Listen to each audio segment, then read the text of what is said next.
Good evening, everybody. My name is Chris, and welcome to TutorABC Special Session, Basic Grammar.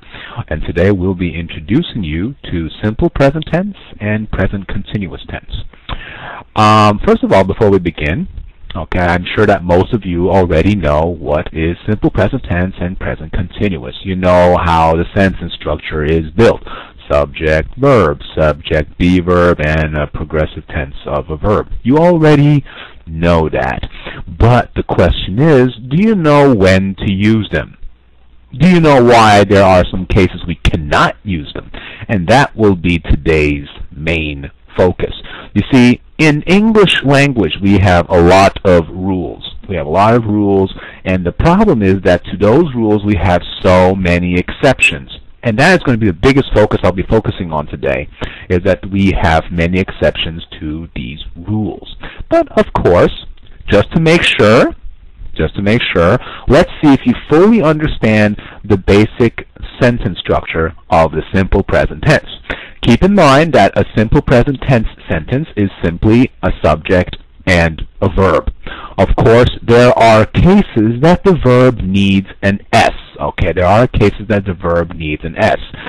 Only if the subject is he, she, it, a singular noun, okay, like for example a cat, a dog, the president, only one, or if the subject is everyone, everything, everybody, anyone, anybody, anything. This is very important because many people will be thinking, well, when we say everyone, we're talking about a lot of people, or everything, or everybody. It should mean everyone. It should be plural. But in fact, when we're talking about everyone, we are talking about referring to them as a whole, as one. So it's counted as singular. Another thing you must know is also like non-countable nouns. Okay? I'm not saying all. Most non-countable nouns are considered as a singular noun.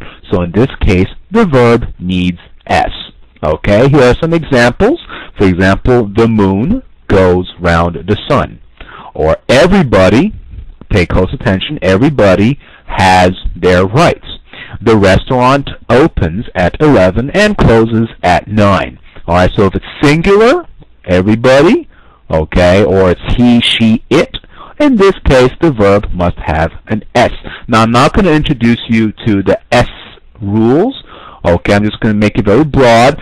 Some cases the verb does not only have an S, it also needs ES.